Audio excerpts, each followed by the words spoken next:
27/3/2025 എമ്പുരാൻ റിലീസായ ദിവസം. വൈഫ് അവളുടെ വീട്ടിൽ പോയിരുന്നോണ്ട് ഇത്തവണ ഒറ്റയ്ക്കാണ് ഞാൻ സിനിമയ്ക്ക് പോയത്.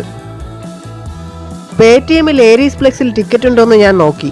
ഓൾമോസ്റ്റ് എല്ലാ ഹാളും ഫിൽഡ് ആയിരുന്നു.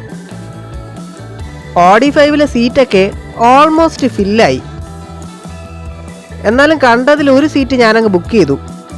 ടാക്സസ് ആൻഡ് ഫീസ് ഉൾപ്പെടെ ഒരു സീറ്റിന് മൊത്തം 195 രൂപയായി. അങ്ങനെ ഞാനും ഒപ്പിച്ചു ഒരു ടിക്കറ്റ്. രാത്രിയായിട്ടും തിയേറ്ററിന് പുറത്ത് നല്ല തിരക്കായിരുന്നു. പുറത്തെ തിരക്ക് അകത്തും കാണാനുണ്ട് കേട്ടോ. നിറഞ്ഞ സദസ്സിലാണ് സിനിമ ഓടിയത്.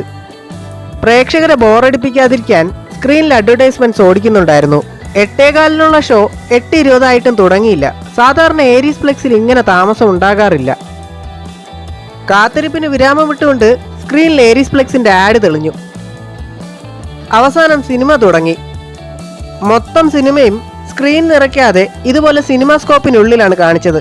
സിനിമയുടെ തുടക്കം കണ്ടപ്പോൾ ഒരു ഹോളിവുഡ് സിനിമ കാണുന്ന ഫീലാണ് എനിക്കുണ്ടായത്. സിനിമയുടെ ടൈറ്റിലൊക്കെ കാണിക്കുന്നത് നല്ല രസമായിട്ടാണ്.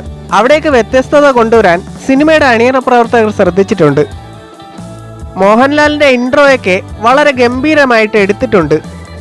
കുറച്ചു കഴിഞ്ഞ് ഇന്റർവെല്ലായി. ഞാൻ പുറത്തുപോയി കുറച്ച് ചീസി പോപ്കോൺ മേടിച്ചുകൊണ്ട് വന്നു. ഒറ്റയ്ക്കായിരുന്നുകൊണ്ട് അത് മുഴുവൻ ഞാൻ കഴിച്ചു തീർത്തു. ഇന്റർവെല്ല് കഴിഞ്ഞ് വീണ്ടും സിനിമ തുടങ്ങി.